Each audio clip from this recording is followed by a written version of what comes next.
you absolutely can't. Maybe you should pay this person some royalties. Absolutely no way.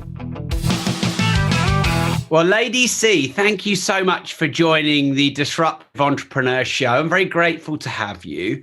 For everyone watching or listening, I'm also known as Lady Colin Campbell, but I'll be addressing Lady C as Lady C. I want to thank you so much. I'm very excited to do this. And I'm going to start with really just sort of trying to identify, Lady C, how you identify yourself. Because if people are to research you, you are someone of many talents, multiple author, TV personality, entrepreneur. We have socialite in there. There's lots of things you do. But how do you see yourself, Lady C, in terms of your profession and career and what you do? Well, in terms of my career, I see myself partly as a writer who's serious about what she does and who, I want my books to stand the test of time. And they are standing the test of time because, for instance, my first Diana biographies taught in American colleges because everything I said has stood the test of time. So to me, that's important. And otherwise, I'm whoring for glory. love it. Would you, and I'm going to come back to your books because I've written 18 books and I know a lot of the people who tune into the Disruptive Entrepreneur either have or would love to write a book. So I'd love to get in the idea and the writing process. And that thing about books standing the test of time. One of my favorite books, Think and Grow Rich, nearly 100 years old. So I think we can get some gold from you there, Lady C. But would you class yourself also as an entrepreneur? Because some people, they seem to class you as that. No, I really wouldn't. I mean, if I have done anything to make money, it's really been because my back was against the wall. And I had to, for instance, when I bought Castle Goring, I didn't realize it was going to be quite as expensive. I knew that it was going to be supposedly hefty, but I thought I had everything under control to get it in for maybe a quarter the price.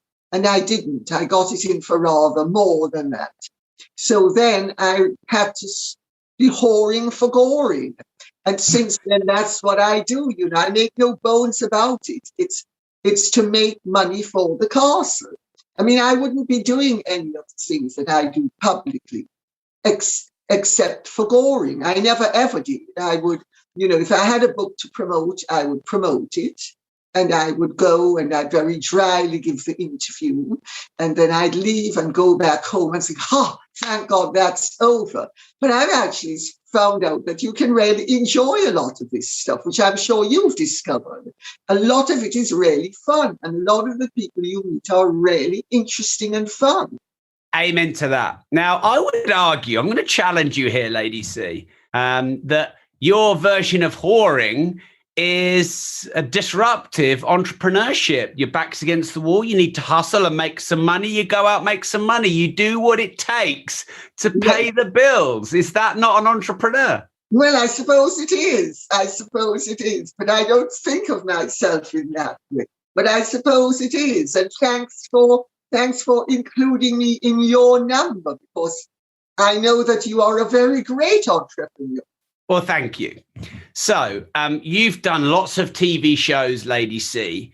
Did you ever strategically plan to build what is a very strong personal brand? You're known very well. And like we said at the start, Lady C has its own brand. Like many people, they can't shorten their name and it have an identity, but you're almost like a rapper. Lady C, the rapper, you have your own shortened name version. Did you plan celebrity and personal brand? No, I didn't. In fact, the Lady C bit came about inadvertently because one of the producers, a very nice person actually, at I'm a Celebrity, she said they wanted to call me Lady C. And I said, you absolutely can't. I said, it's just not done. She said, well, there are 3 Georges on the show. There's George Shelley, there's Georgie Porter, and there's you. She said, so we can't have 3 Georges on the show. It's going to confuse everybody. So she said, if you don't mind, it really will work best as Lady C. I said, oh, I think it's very crass and vulgar and, blah, blah, blah. And I said, it's sort of da, da, da. And she said, no, really, it's going to be good. And it's turned out she was right. Because, some people who don't know who Lady Colin Campbell is, they know who Lady C is. It's quite extraordinary. Maybe you should pay this person some royalties. Well, let's not go that far, darling. A simple thank you will suffice. Absolutely right. Yeah. So quite a lot of people say that you're quite controversial. Do you think you're controversial? No, I don't. I think, people like to say I'm controversial, but I don't think I am. I think I'm very measured. If you read what I've said in my books, it's always very measured and it's always very accurate and it always stands the test of time. But because maybe I'm the first, because I was the first to reveal that the problems in the Wales marriage, that Diana had an eating disorder, that she had a lover, that Prince Charles had a lover, blah, blah, blah. I was the very first. I know people think Andrew Morton was the first because they pushed that he was the first in the press, but I was the first. And I think that sort of set the ball a-rolling. That, I'm controversial. I'm not controversial. I'm very measured.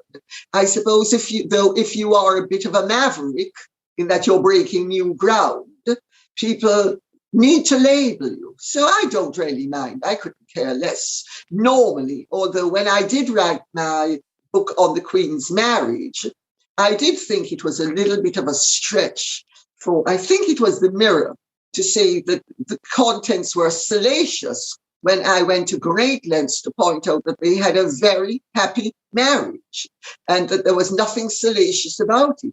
But you know what certain organs of the press are like, the truth is not going to stand in the way of a good story, nor will accuracy ruin what is basically should be a measured comment. Thank you. So I know you've written books about Diana, like you said, Meghan Markle, the Queen, etc. So let's go with maybe Diana for first. What was your relationship with Diana and/or your memory of Princess Diana? Well, I met her when she was 17, before she was involved with Prince Charles, and she was completely unmemorable, and I wouldn't have even remembered having met her, except that my stepmother-in-law, who was the fabled Margaret, Duchess of Argyll. Claire Foy is now doing her in some television thing. I think it's called A British Scandal or something. Anyway, Margaret said to me, she said, that's Rain's stepdaughter, because Margaret and Rain Spencer's mother, Barbara Cartland, were very, very good and old friends. And that's why I remember her. Otherwise, I'd never have remembered. Then she married Prince Charles. And because I was 12 years older than she was, I was already very well established in the world that she was entering. Because, she was very young. I was 32 and she was 20. And so I used to run across her at things, and because she was that much younger, I was very nice to her, which I would have been in any event. I like being nice to people unless they deserve to be kicked in the teeth, in which case I'll put on my boots and give them a good wallop. And she was very sweet and all the rest of it. And so we'd see each other at things, but we weren't really friends. And then in 1989, there was a huge recession. And in those days, my main thing was raising money for charities, unpaid, by the way. Nowadays, people get $250,000 for what I and friends of mine did for nothing. But anyway, be that as it may. And I came up with the idea of doing, because you couldn't make money for the charities, and the charities needed money. I mean, they were really on the floor. And I came up with the idea of doing a book focusing on Diana's life, but really focusing on her charity work. Very anodyne. I knew there were problems in the marriage, but I wasn't going to be addressing them. And that I would do, and I pitched the idea to her, 3 of my charities, which were 3 of her charities. She loved the idea. I went into the palace, which is the standard thing. What you do is you approach the royal behind the scenes, they green light it, then you go into the palace, and it's sort of made all very official. And so I went into the palace. I saw Dickie Arbiter, who I have to tell you, somebody I cannot abide. Diana used to call him a basking shark, and I can see why. He's really quite an odious little creature. The less said about him, the better. I went in and I saw him, and she pulled the plug on it because she had decided that my book would be her get out of jail card. She wanted a separation. She wanted out of the royal system. She hoped eventually to remarry. And she realized that my book would be her get out of jail card. And I have to tell you, I was very hesitant because in those days, the protocol was if you say anything against the royal family or say anything that they do not approve of, you would be ostracized. And anyway, I thought about it, and she and I talked about it. And to cut a long story short, we proceeded. And then she started to tell so many porkies, but she made the big mistake of speaking the truth first. It's a very fatal mistake to me. If you're going to lie from the very beginning. Don't change your story halfway, which is what she did. And at that point, I'm the one who pulled out. And I also realized she was then going to go to someone else. And I thought, wow, I mean, I'm sitting on dynamite. And I also realized that if I didn't get my book out, she was going to destroy the Prince of Wales's reputation completely. And she was going to do it unfairly. If it had been fair, I'd have been the first one to plunge the knife in. But because it was untrue, I thought, no. And I wrote the truth. And I knew my book would stand the test of time. And sure enough, I was right. She went to Andrew Morton and got him to give her version of the truth, which I have to tell you, bore very little resemblance to the facts. Wow, what a story. I'd love to come in a moment, Lady C, to a bit about your writing process and how you create ideas and how you make a book stand the test of time. One thing before that is you've written about Meghan Markle, I believe. And by the way, if any of my research is wrong, feel free to correct me. We do try our best to do good research. I always like to check first, though. So what do you think about Harry and Meghan distancing from the royal family and the famed Oprah interview? My wife and I watched that, and her jaw just hit the floor when it all happened. What are your thoughts on this? She is Goneril and Regan rolled into one. She's Goneregan. Remember King Lear? The 2 thankless daughters? She is treacherous, in my opinion. She is all about making money and increasing her fame. She never had any intention.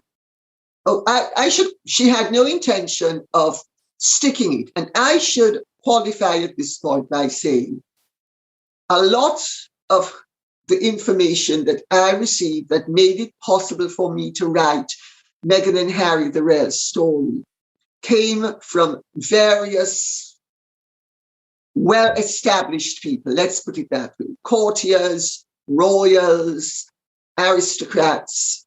I mean, that's my world, and we're all friendly. And if I don't know you very well, I know your wife's brother very well. So everybody knows what's going on. And they started to express their concerns. This was while Meghan was ostensibly pregnant. And she had been to California, and she had been trying to commercialize herself, and she was trying to politicize herself. And there was great concern that she was getting into territory that would be damaging for the royal family, because the Prince of Wales and the Queen, they have commercial wings to their operations, but everything is very carefully controlled. Meghan wanted to do exactly what Meghan has spun around and done. And they were absolutely horrified, and they found her uncontrollable. And whenever they said, well, you can't do this, she'd create a scene, Harry would back her up. And there was also real worry that Meghan had Harry under such tight control that ultimately she would drive him, if things went wrong, to suicide. And so, there were really valid concerns for his welfare as well. Not only the welfare of the monarchy and the British nation, but the welfare of Harry himself. And so that's how I came to write the book. And she, of course, pulled the stunt of departing just 3 weeks before my book was due to be handed into the publishers. So I then had to scramble to rewrite the last 2 chapters of the book, which I did. But had she not done that, my book would have been far more punchy, because I was going to say that she was embarking upon commercial and political activities that were completely forbidden, and that she was doing it for the money. Because Meghan, in my opinion, and this is my opinion personally, going off her conduct, Meghan figured out that it's not going to work for her to come and cut ribbons and have lunch with mayors. It's boring. It's not glamorous. It doesn't get her in the forefront of the world's media on a daily basis. So she didn't want to do 95% of what royals do on a daily basis. Most of what they do is unsung. I'm sure you know that. It's unsung, but it's very valuable because it's connecting to people who matter, in grassroots people, etc.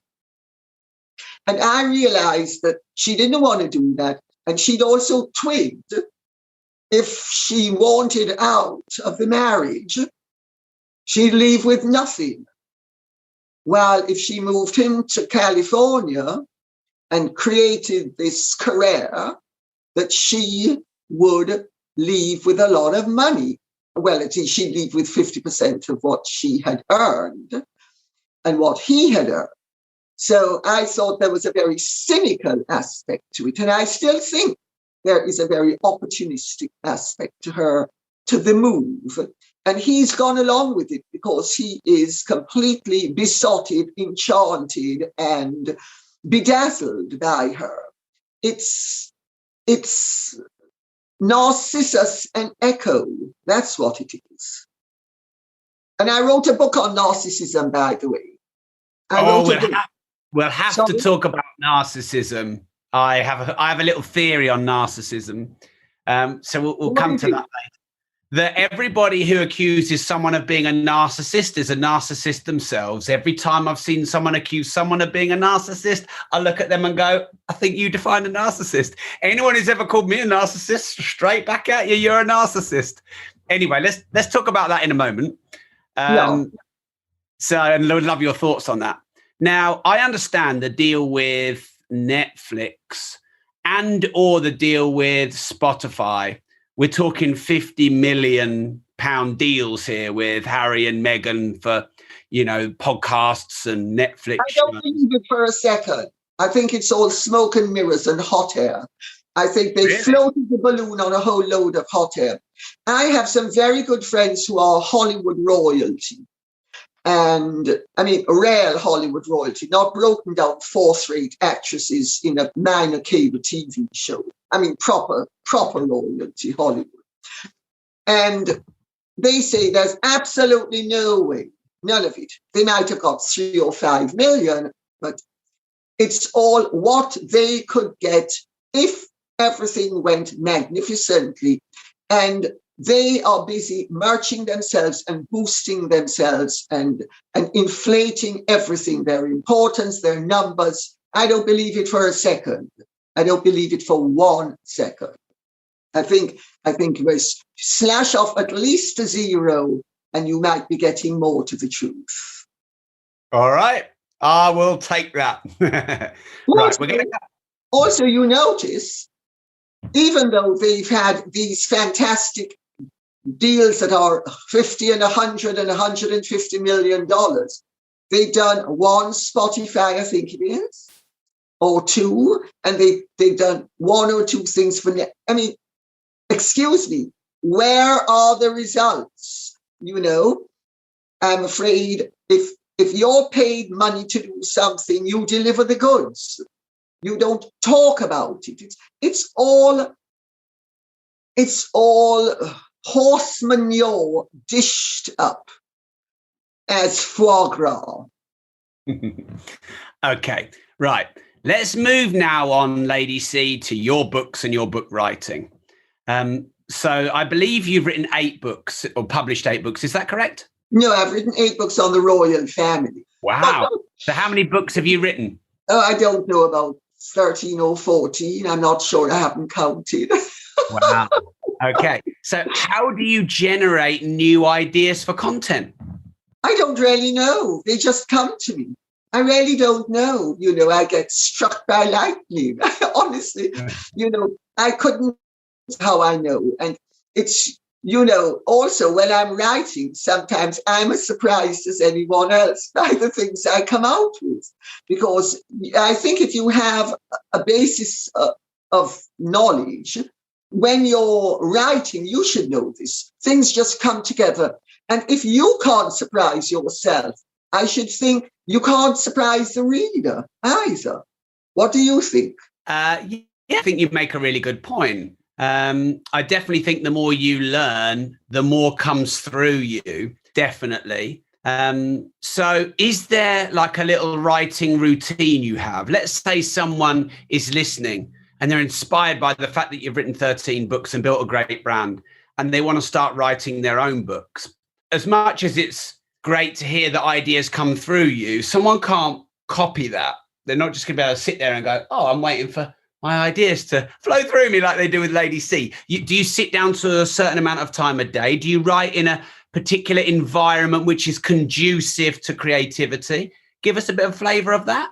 Well, I think my day-to-day writing has changed as I've got older, because I find having spent so many years in front of a typewriter hunched over, or a word processor, I have to be careful now that I don't completely kill myself in terms of my back.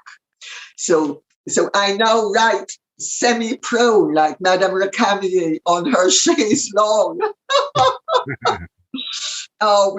With the computer, the word processor or whatever you call it, on my lap. But before that, I used to write at a desk. And I say I'm like a secretary. You get up, you go in, you do the job, you leave. And I have noticed over the years that when I have struggled with the writing, or when it has come easily, and I think, oh, well, that's flowing beautifully. And then when I struggle, 3 months later, I can't tell the qualitative difference. I don't know which was which is really interesting. And I think you just struggle sometimes, And also there are times when I've had to jump over the boredom hurdle. I mean, some of the stuff that one writes is sometimes interesting, but sometimes maybe academically interesting, you want to make it, but it's, some of it can be so perfunctory and so dull if you're not careful. I used to say when I was writing my first Diana book, I had to jump over the boredom hurdle on a daily basis because her life was a lot less interesting than I made it. And she was a lot less interesting a person than I presented her as being. And the irony is that Once that book was published and the Morton book was published and Bedlam reigned supreme, she became a lot more interesting a person and grew into being a more interesting person than she had hitherto been. So I just write, if I've got a deadline to meet, I meet it. I don't think I've ever been later than 3 days. And sometimes I've been dead on the nose. You need to be professional. This nonsense about artists in their atelier waiting for inspiration. To hell with inspiration. Try just working. Lady C, could you give us a little bit of a flavour of your average day? My listeners love to get into the routines of successful people. So do you have routines? What do you like to do every day to make sure that you're working, like you say, and you're hitting deadlines? Well, I like getting up quite late. Typical artist. Not an early bird. And I get up, I have every morning the same thing I have, except on Sunday mornings when I usually have guests, house guests, and so I serve a proper full English breakfast. But during the week, I have 2 oranges squeezed, fresh oranges squeezed, 1 hard-boiled egg, and a tisane, whether it's a peppermint or chamomile or something, and that's it. Then I do whatever I need to do because there's always something to do, endless phone calls, people asking for things, whatever. And then I'll do lunch. If I have a sandwich for lunch every day, same thing, sandwich and an apple or some grapes or some bananas and sometimes 2 of the 3 together. Then I don't have tea normally. But every now and then I do have tea if people have been ill-advised enough to bring cake. I hate to throw food away, so that's why I keep on expanding year after year. And then, but very occasionally will I have tea. And then I have dinner later, sort of at about 9 o'clock, 8:39. I have dinner and go to bed at about 1 o'clock. And do you work late? Oh, if I have to, yes. I mean, I remember when I was writing my book, The Untold Life of Queen Elizabeth, the Queen Mother, the children, I was in France with the children who were at school in France. And some of their friends said, "What's your mother doing up? It's 4 o'clock in the morning." They said, "She's working, she's finishing a book, And that book really, I had such problems with my back. I had to be taking Mig relief tablets, and then I would eat caviar on toast to sort of get the energy at 2 o'clock in the morning to finish. And then I'd be up at 8 or 9 to do, you just have to do it. 1 year on Boxing Day, we were staying with friends. After Boxing Day lunch, I retired to my bedroom to continue working. I mean, you have to make sacrifices. And if something has to be done, it has to be done. I'm not interested in why you can't do something. Do it. Death is the only excuse. And I keep on saying it, and I really mean it. And I hold myself to that as well. I don't think if you can't sacrifice that you will ever really be able to maintain anything. Thank you. Lady C, do you think the world is too soft and politically correct? Oh, without a doubt. Without a doubt. But this is the sign of a decadent civilization. All civilizations have an arc. Say, for instance, the ancient Roman civilization. Originally agrarian, which all civilizations have originally been agrarian. And you have people who own land, you have landowners, and you have people who work the land. Then gradually more and more people become successful. And then after they become successful, you have privileges. Then there's abuse of privilege. And then there's usually the introduction of democracy was one of the things. But at some point, each society tries to leaven the loaf somewhat and get rid of inequalities.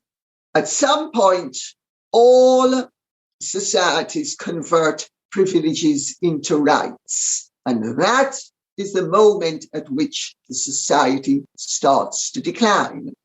With the ancient Roman Empire and ancient Roman civilization, it took from a bit BC to 1453, when the Eastern Empire, the Eastern Roman Empire. So it took 1,500 years, but the civilization was in decline for 1,500 years. Our civilization is a civilization that is in decline. We have converted, which all civilizations do, we have converted privileges into rights. And everybody confuses privilege with rights.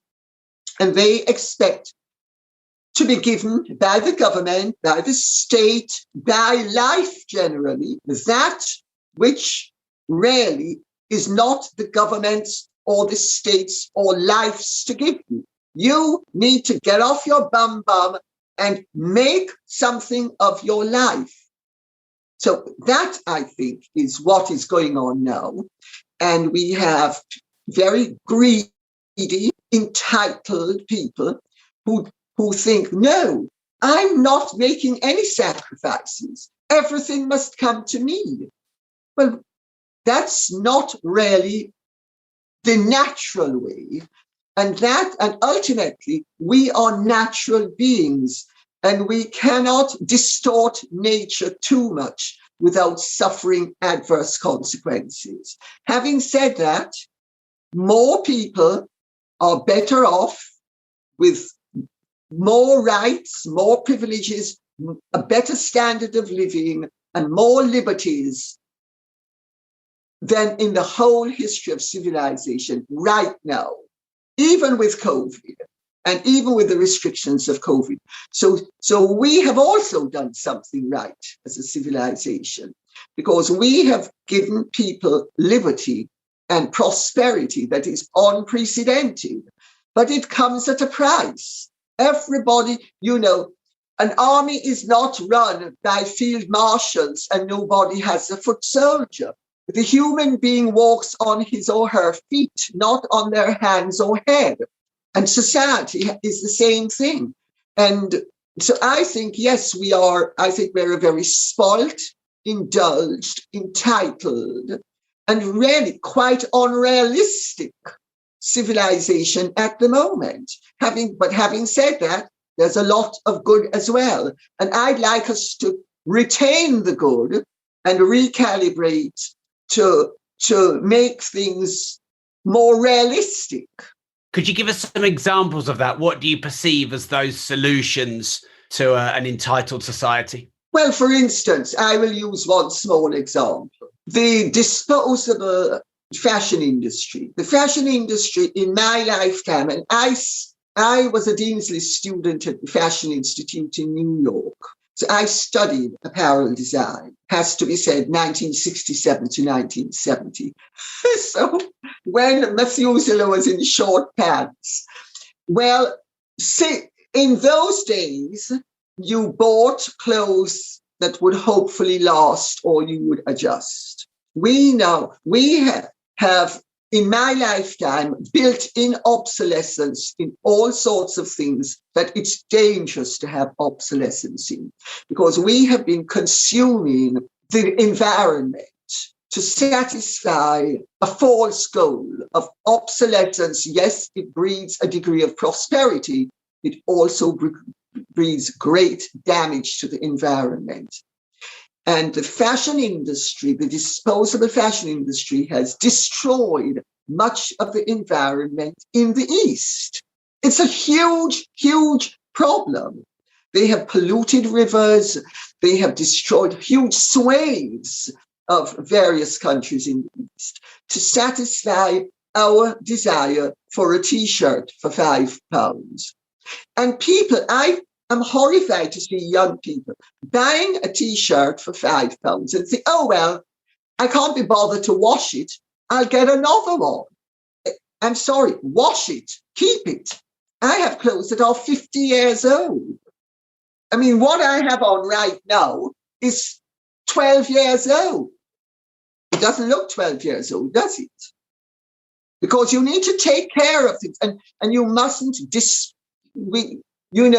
plastics are a huge problem, as we all know. Plastics and the pollution that comes from things like the fashion industry, which pollute, they pollute the rivers, and it is a disaster.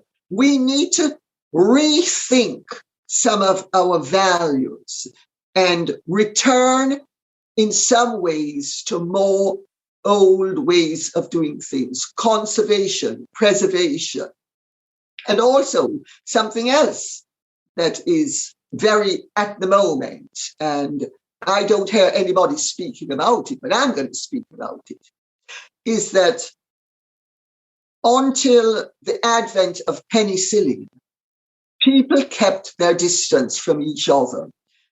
You didn't hug everyone because I could have a cold, I could give you the cold, you could be dead 2 weeks later of a strep throat. That's until the advent of penicillin. People, and this was from the beginning of time until effectively near the middle of the last century. People kept their distance. People were responsible. If you had a cold, you tried to not give it to people. We live in a world where, because of the advent of penicillin and other miracle drugs, it doesn't matter. I can give anybody anything, they're going to be cured. But COVID is proving that that's no longer so. And we as a civilization need to readopt the principle of personal responsibility. If I know I don't feel well, stay at home. We need to behave in a more socialized way, which means I should care about your welfare instead of, I'm going to go out and have a good time. It doesn't matter. I'll take 2 aspirin and I'll be fine. And I think I think society's heading in that direction now because of COVID. And also the fact, of course, that antibiotics were already starting to be a problem because we have abused them so much. But, it's in man's nature to abuse. That's why the pendulum always swings one way, then the other way, because man is inclined to abuse. Thank you. Lady C, from my research, you've claimed that the Me Too movement prevented men from being men. What did you mean by that? Well, I didn't really say that. Of course, one is always slightly misquoted, and it's a complex thought is reduced to something that you didn't actually intend it to the meaning that you didn't actually intend. But yes, I have 2 sons, and they're 28 years old.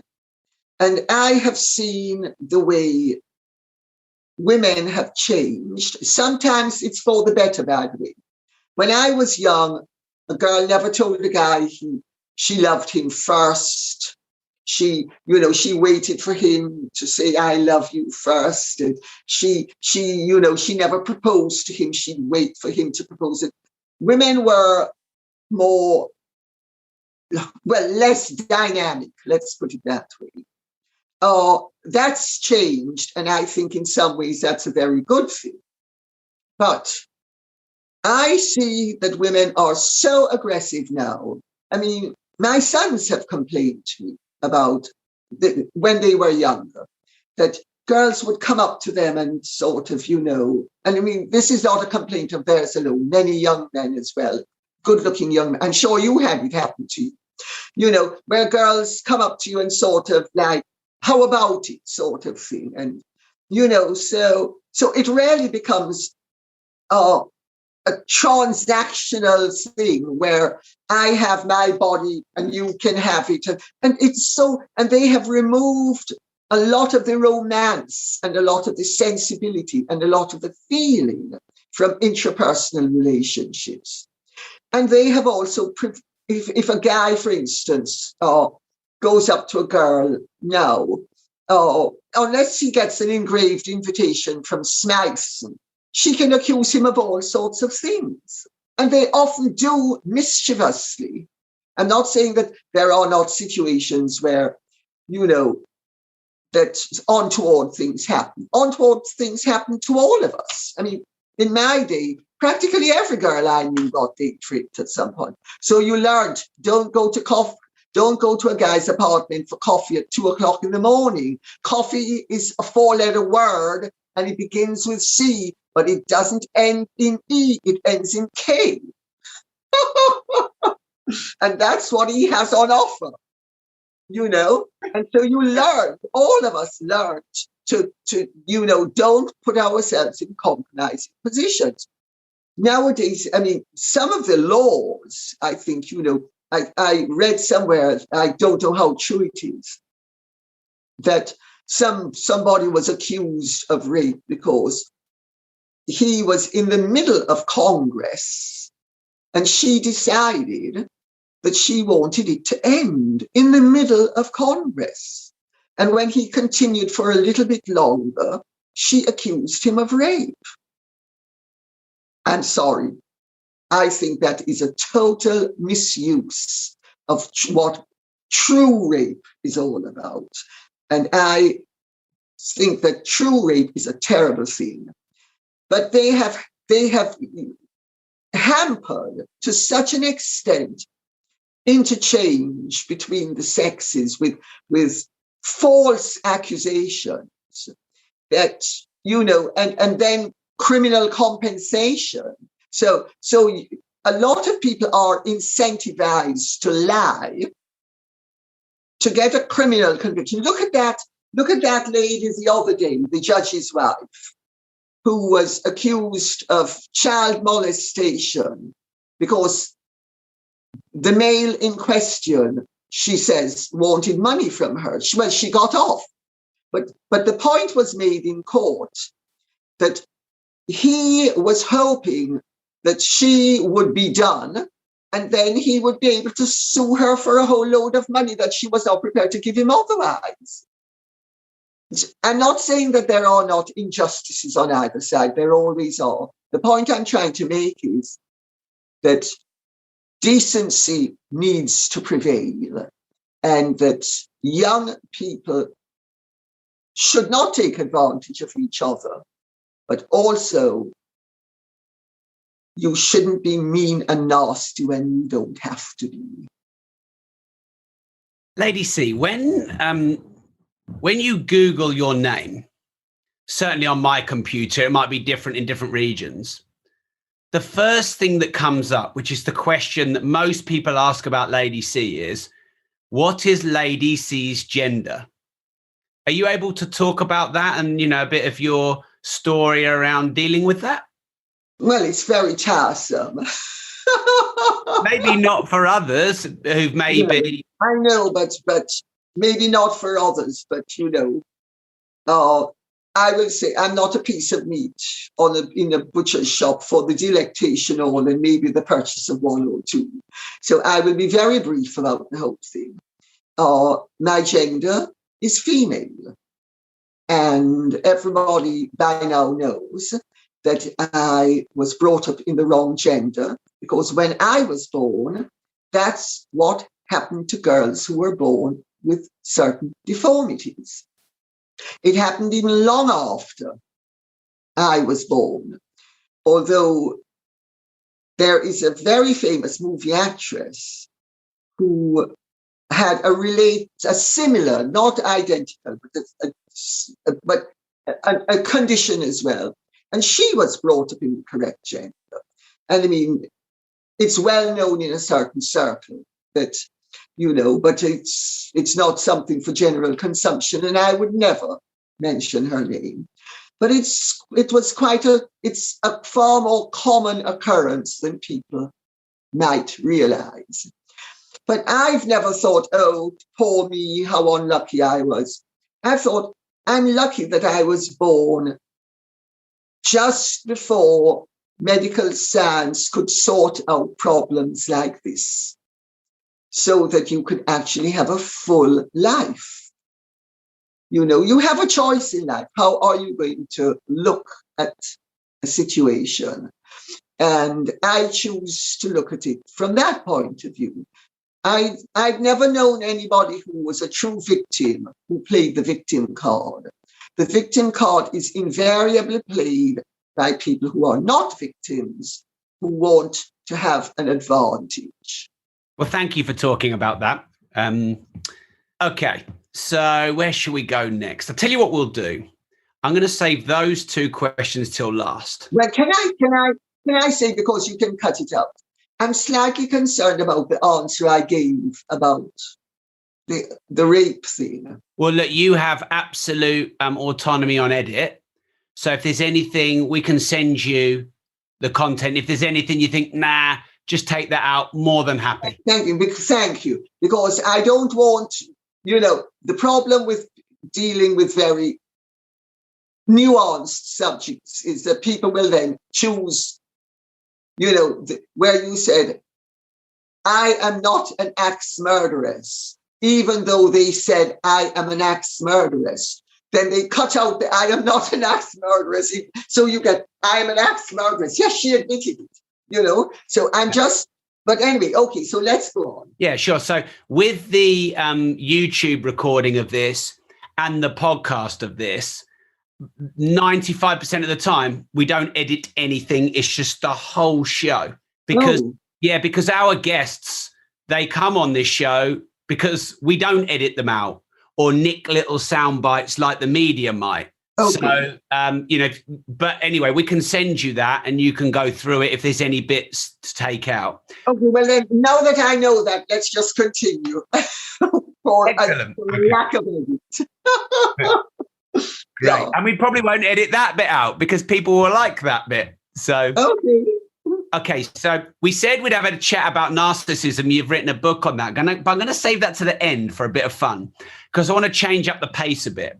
So if it's okay with you, Lady C, we're going to do a quick fire round where I'm going to ask you 1, 2, 3, 4, 5, 6, 7, 8, about 12 questions.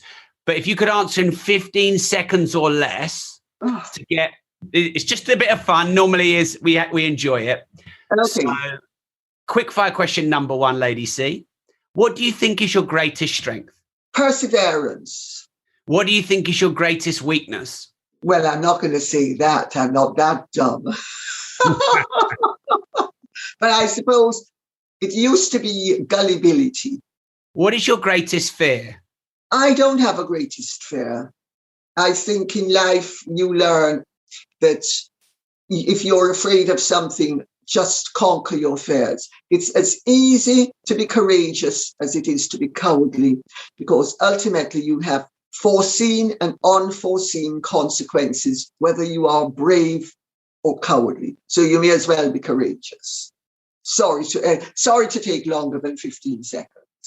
I actually think that was a brilliant answer. So my pleasure.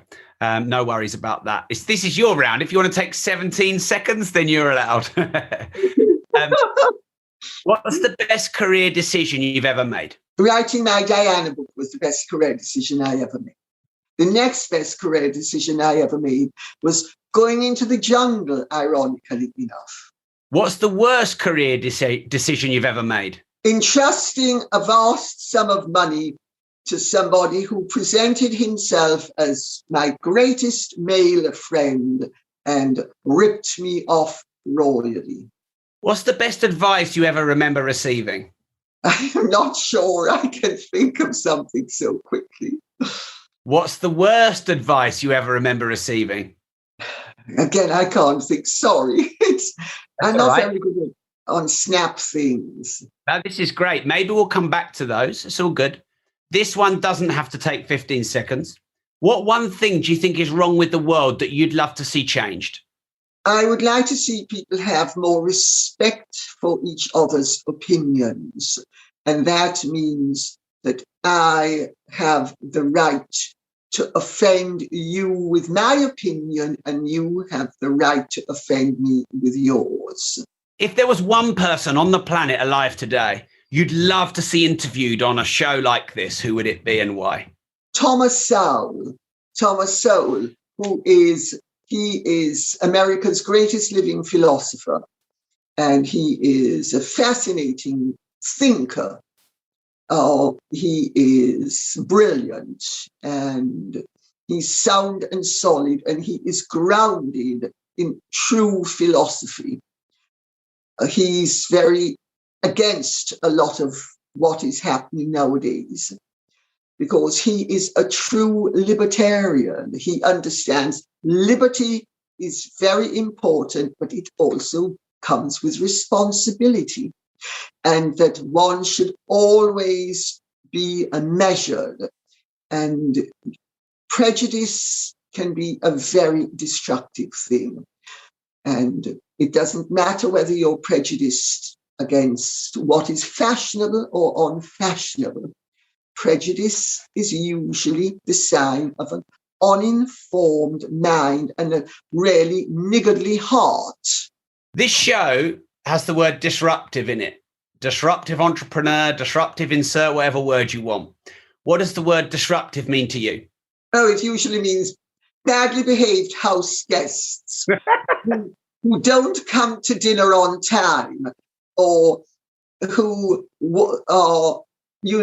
take cheese boards into the bedroom, and then when you're looking for them, you can't find them. That to me is what disruptive means. And it agitates me greatly. I like things to run smoothly, and I like people to do what they're supposed to do when they're supposed to do it.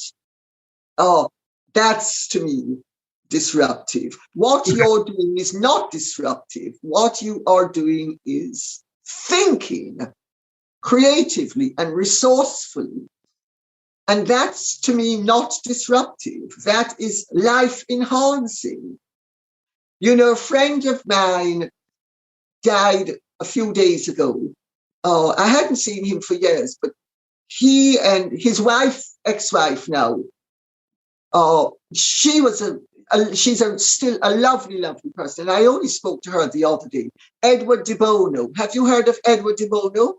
Yeah, read up on him. Yeah, read his books, Creativity. Yeah. Lateral thinking, etc. Yeah. Brilliant man. And I mean, you had some people like, there's a journalist called Craig Brown who poo-pooed him. I mean, you're just pathetic, I mean, and saying, oh, well, he didn't say anything what he said didn't discover anything new. Actually, he did. The fact is that lateral thinking has always existed and didn't have a name, doesn't mean that he didn't discover it, in much the same way that atoms have always existed. But the ancient Greeks discovered atoms, and then rather more recently, we discovered atoms 2,000 years later. And of course, so to say, well, to discount it, because he gave a label to something that nobody else had ever given a label. And he's absolutely right. And I mean, okay, he did come up with examples occasionally that were a stretch, but that happens with everybody because you're trying to convey the thought. And not all your examples are supreme or superb, but he, I think, was one of the great thinkers of the age. And his ex-wife, by the way, is divine. She's absolutely lovely. And he was okay, too. I found him, just okay, but she was fabulous. Right, a couple of things here. And I always like people to be able to put their own side across. This is always important to me. Like you said about we have the right to each other, be offended or to offend. So I've got a quote here from your ex-husband, Lord Colin, which says, Lady C is a monster, a crushing snob and a complete fake. What's your response to that, Lady C? Well, may I point out that I have sued my ex-husband and various newspapers over the decades for the lies he has been paid to say about me. And it's actually completely forbidden for him to have said that. And I would be very interested to know when he said it and where he said it, because my ex-husband is a pathological liar, was a wife beater. I left him because I got fed up of being, for instance, the right side of my face was reconstructed in what's the hospital at St. George's Hyde Park Corner by Mr. Warner in May 1974. I'd only been married to him for 6 weeks. I should have left then and there. I didn't. But I did leave several months later. My husband, I think, is a pathetic creature because I actually think that he suffers from alcohol fetal spectrum, because his mother was an alcoholic and she was drinking when she was pregnant with him. And he was very captivating initially. And he married me for my father's money and used to admit it. He had a great advantage because I met him staying with my sister-in-law, his sister Jeannie. She was a friend of mine. She had a house in Jamaica, where I am from.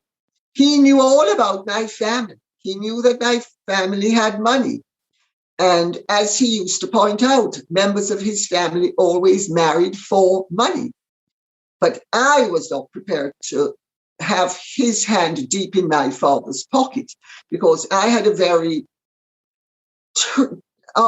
touchy relationship with my father, because to an extent I blamed my father for the perpetuation of my problem for years beyond when it should have been solved. So I was hardly going to be begging daddy for money to have this drug-addicted alcoholic lurching around day and night. So I told him, I said, you're really a fool if you marry somebody for her father's money. You should have checked to see that I had money of my own. He said, Margaret, my stepmother-in-law, his stepmother, Margaret, Duchess of Argyll, he said, Margaret had no money of her own, and her father used to give Pa money. I said, more fool him, it's not going to happen. And he is, though, a very, very sick person. And I have been able to prove in various court cases for a period of decades that he has absolutely no respect for the truth. And every word out of his mouth, where I am concerned, has been a lie. Because I'll tell you what else. My ex-husband and his brother are the people who sold the story about my upbringing to the newspapers. I have the contract. Now, how does that square up with the fact that he didn't know about my upbringing until he read it in the newspapers? I had the contract that he signed with the Sunday People. Distasteful, utterly distasteful. He did it because the Priory was suing him for several £1,000s in drying out and drug-addicted treatment from long before I'd ever met him. And his brother was being sued by Manufacturers Hanover Trust for non-payment of a mortgage loan that his mother had taken out to get him 79 Park Walk. And they thought, and I'd said I wanted to leave him, but I wanted to leave nicely, because by and large, I'm a nice person. And if I can do things nicely, I'll do them nicely. But he taught me, if you can't do things nicely, mow the buggers down. And I was leaving him nicely, and he and his brother cooked up the idea, well, she's going to go, so we better maximize this. And tricked me, really, or they thought they were tricking me completely, but they did trick me into so that he was with my parents. I had already told him I wanted a divorce, but because my father had bought tickets for us to go to Jamaica for the Christmas, I went to Jamaica with him. You know, sort of, we're going to be divorced, but that's fine. We can be friends. And they made the move while I was in Jamaica, and he was staying at my parents' house. How is it that he didn't know all of this? He's the one who sold the story with his brother, 2 penniless bums. And what I find interesting is that you have read something out to me that I actually didn't know about. Because if I had known about it, I would have actually sued on it. And I might still sue on it, because I think the clock starts to tick when you have discovered something. And I've just discovered it on your show. And I might well sue him and the newspaper that printed it.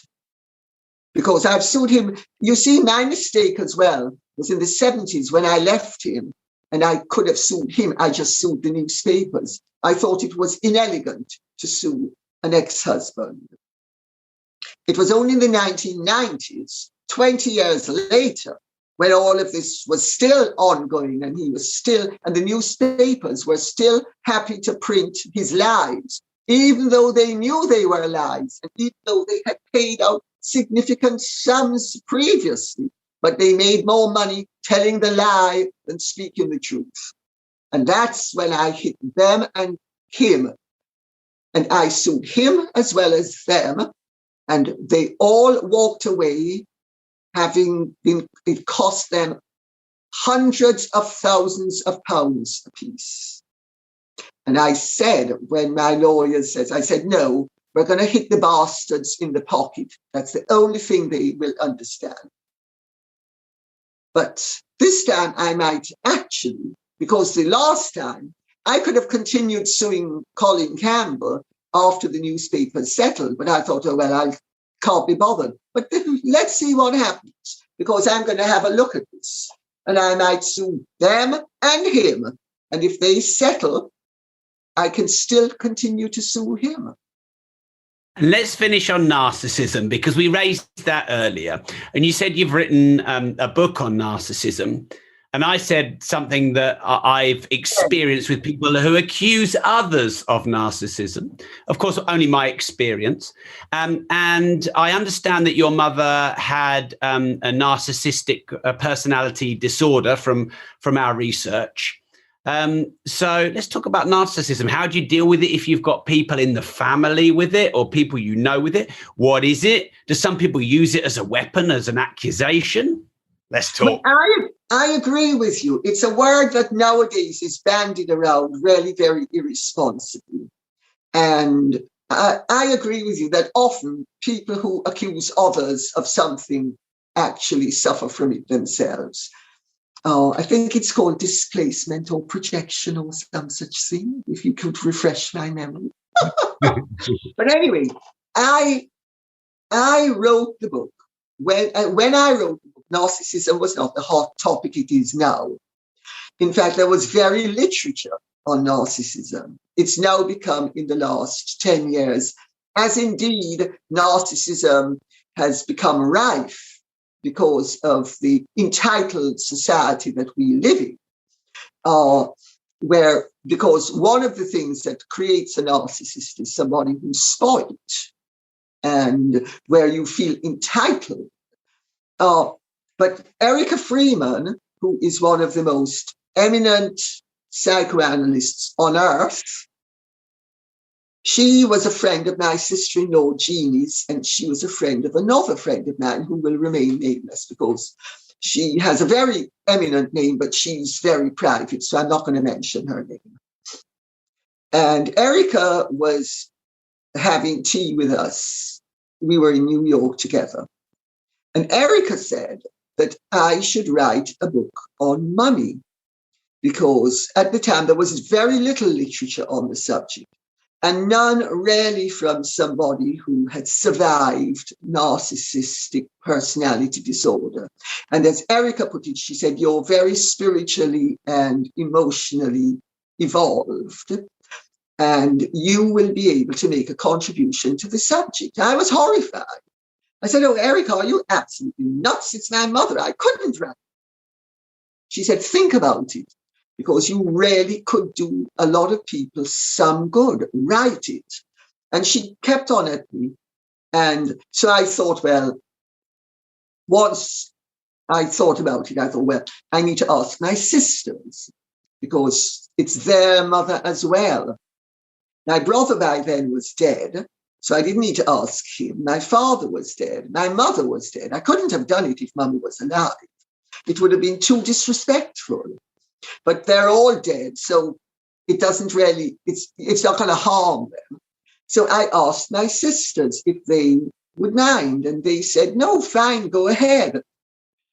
After it was written, one of them said, but you told the truth.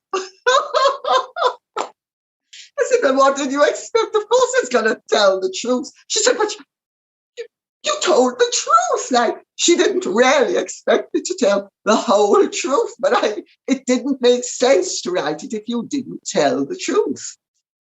And I really did it because, you know, Erica thought I'd be able to help people, and I did, because I've got so many letters from people over the years about what a revelation it was. And even when I occasionally speak about narcissism on my YouTube channel, because I have a little YouTube channel called I think it's called Lady Colin Campbell, or it's Chatting with Lady C, or anyway, whatever it's called. And from time to time, narcissism comes up as well. And, you know, people invariably comment on how helpful it is to them, because a lot of people who have experienced narcissism, because there's a great sense of befuddlement when you are caught up with a narcissist, because they have you coming and going. And, you know, but I will make the point that narcissistic personality disorder is not quite the same thing as people bandy around narcissism. A degree of narcissism is healthy. You know, it's called good ego structure. You need to have enough self-respect. You need to have enough confidence. You need to believe that what you are doing is of interest or desirable or whatever. There is a difference between healthy ego structure where people like themselves for valid reasons and people who are massively in love with themselves, who have completely distorted the concept and are very destructive of themselves and everybody else. Because a narcissist goes through life like a shark, just and we're all minnows and sea lions and gorgeous guys and girls on the beach. And they are feeding mechanisms. They go through life devouring. And they are really very cold individuals. But they're often rather more intelligent than the average person. And they learn from an early age how to put on masks that work for them. They develop narcissistic techniques and they develop the ability to dupe you. And they love duping people. They love it. And they are extremely resourceful. I mean, they have imaginations in terms of destructiveness that none of us who would be a normal person could ever think of. And sometimes it's only after you've been put through yet another ringer that you think, well, why did they do what they did? But that's not the same as everyday, you know, somebody who fancies himself or herself a little bit, and you say, oh, you know, they used to say, oh, you fancy yourself something rotten, or as that song by Carly Simon is, you know. Do you remember the song about Warren Beatty? but that's not really it. It's not people who fancy themselves. It's people who really have taken self-love to a sick degree. And they are extremely dangerous and damaging people.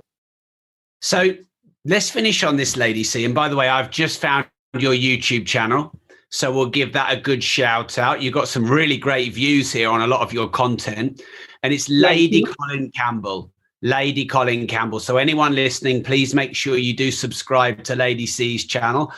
I think you're so articulate and interesting to listen to across a broad range of topics. So I want to thank you so much in advance. Going to end on this, and this wasn't planned in the interview, but give us a few tactics, concise ones maybe, that people who've had experiences with narcissists can use to survive narcissists in, you know, their relationships or whatever, because you've come out the other side, you know, a strong individual having experienced it with your mother.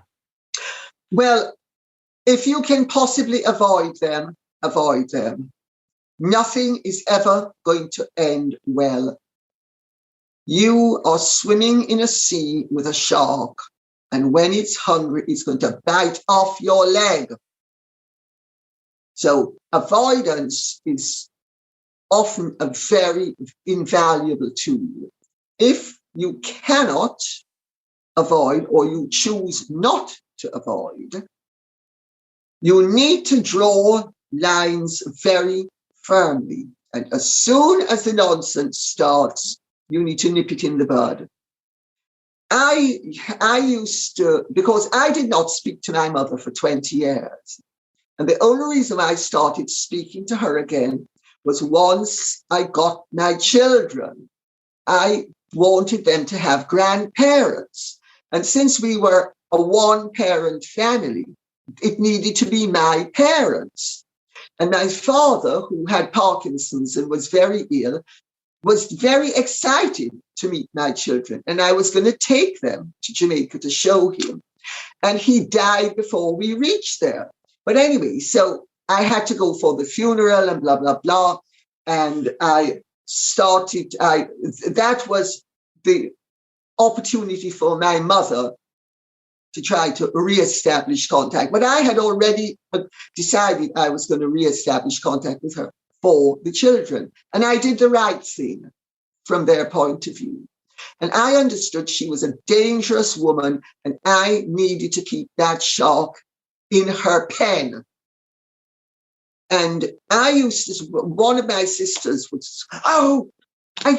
don't tell me, tell her. I used to say, just say to her, Mommy, sorry, good and happy relationships or no relationships at all, and walk off. I said, and just leave her. And the following morning, she will be perfectly okay, because she was also an alcoholic. So it wasn't only the narcissism, it was the alcoholism as well. So I used to say, you know, she will get back into her box, but you need to kick her into the box. Just tell her, and don't be nasty. Don't lose your temper.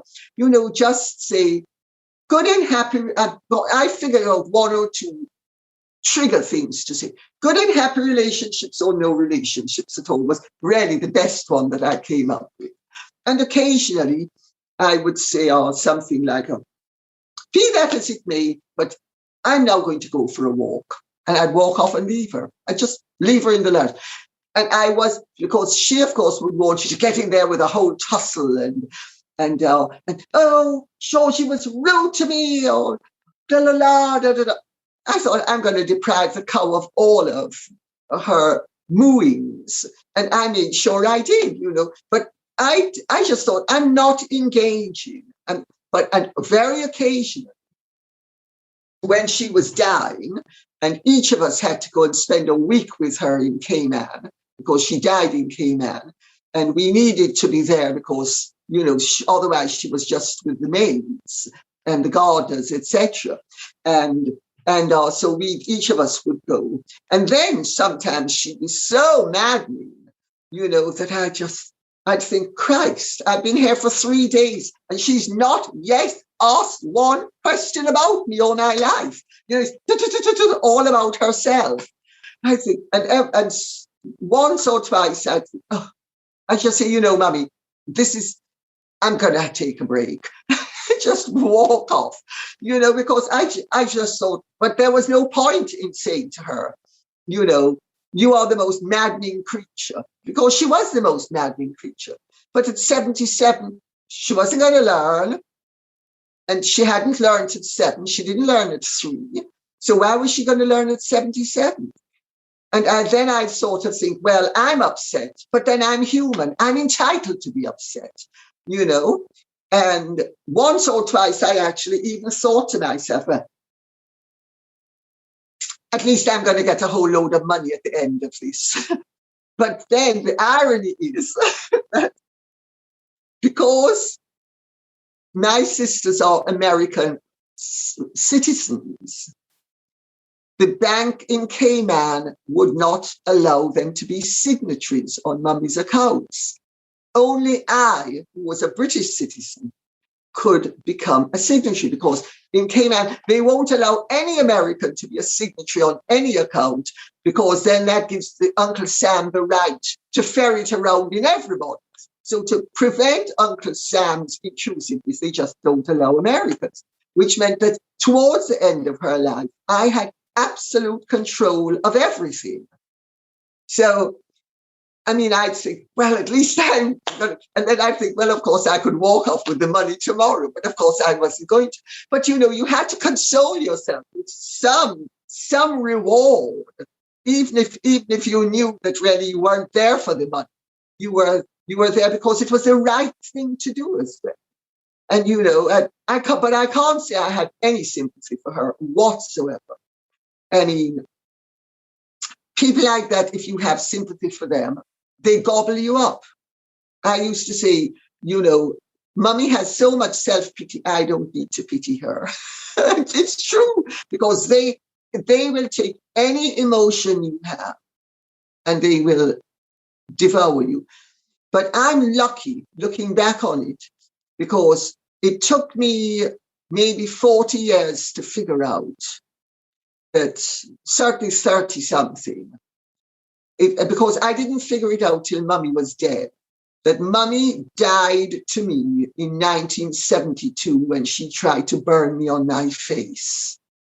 She tried to burn me on my face because Lucy Knickerbocker had said I was one of the most beautiful girls in the world, and Mummy, who was in competition with everybody, just was enraged that nobody had ever said she was one of the most beautiful girls in the world. People used to say she was beautiful. And of course, I also knew that Lucy Knickerbocker was bigging up Jamaica and bigging up the tourist industry, and sort of bigging me up. And most likely thought, oh, well, poor darling, she deserves a little leg up because of her very unfortunate upbringing. So it was a nice label to have, but it sent Mummy mad. And 2 weeks later, she tried to burn me on my face with a lighted cigarette. And that's the moment at which she died to me. And it took me until she was dead to figure out that she had actually destroyed our relationship completely, even though the corpse kept on spluttering and we kept on interacting at times when I would speak to her. And they were very few and far between. But people like that are very dangerous. And if you can avoid them, avoid them. If you can't, or you have a good reason for not avoiding them, as I did when I reintroduced her into my life because of the children, yes, manage them with firmness and don't get sucked into their game. They're using you. They are complete exploiters. They use everybody and everything. They have no feeling for everyone. I remember when my grandmother died, and she was a wonderful woman. And we were sitting on the front veranda after her funeral, and everybody was in tears and grief-stricken. Mummy hasn't shed a tear yet.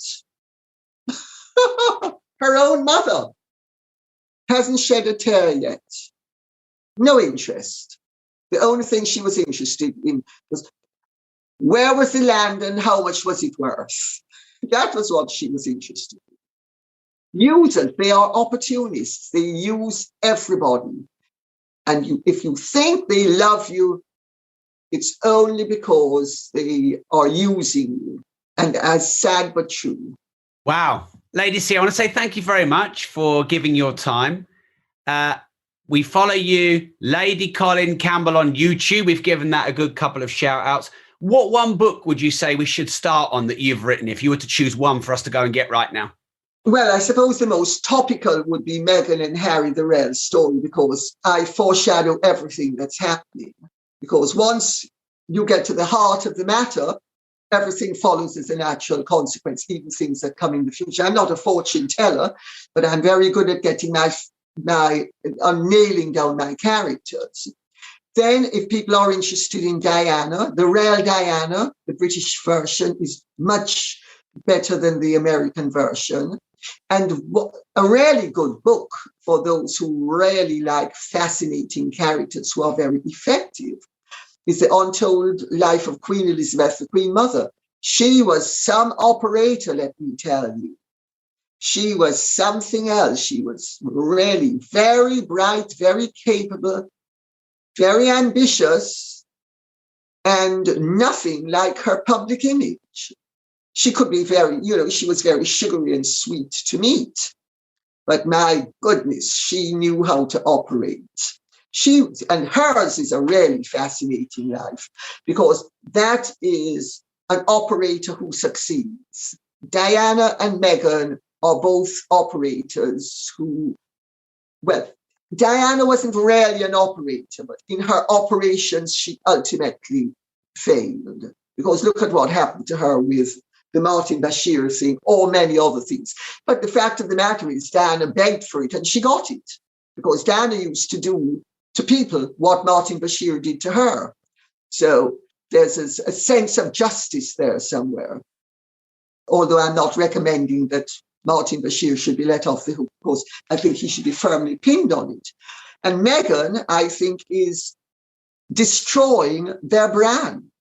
I think that everything she does, because she's so transparent, but to those who are interested in operators, I think that's an interesting story, and it's an ever-evolving story.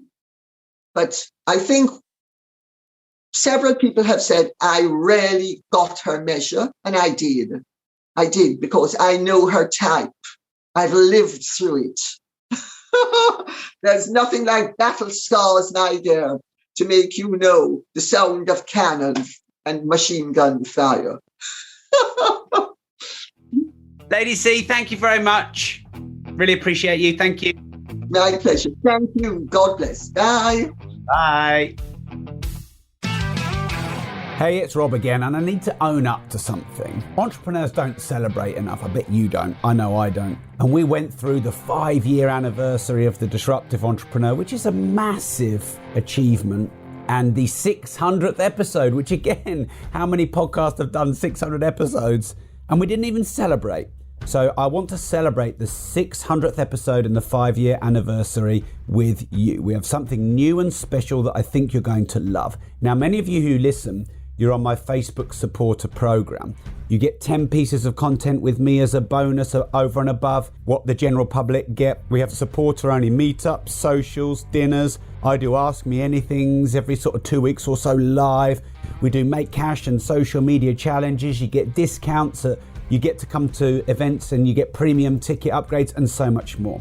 But what I've done to celebrate the 5-year anniversary, the 600th episode, is actually created a decentralized platform called rob.team.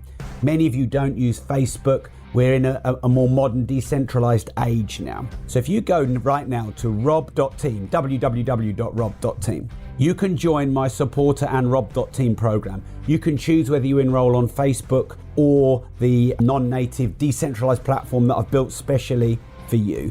And for just £5 or $5 a month, cancel anytime. You get 10 premium pieces of content from me you don't get anywhere else, deep dive content.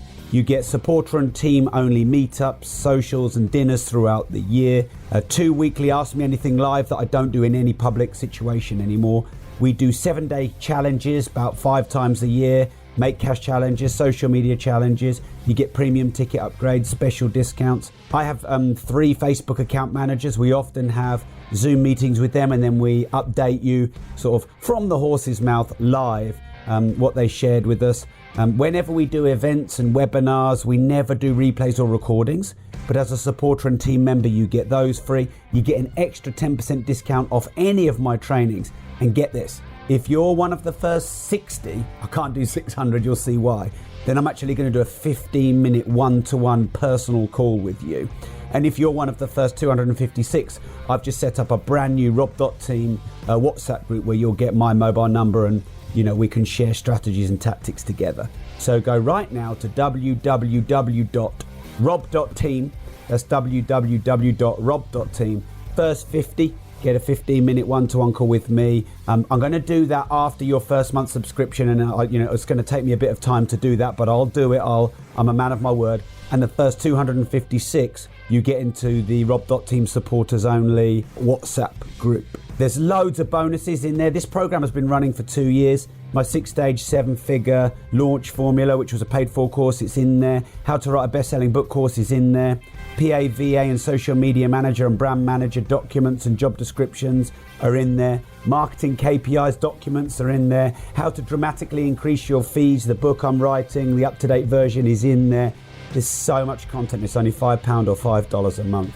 And I'm adding this new platform, Rob.team, to celebrate the 5th year anniversary and the 600 episodes. And first 60, 15-minute one-to-one call with me. First 256, get into the exclusive WhatsApp group. So be quick, go now, because we have millions of subscribers and downloads and views a week now for the Disruptive Entrepreneur Show across all platforms. So see you there at www.rob.team. Go now.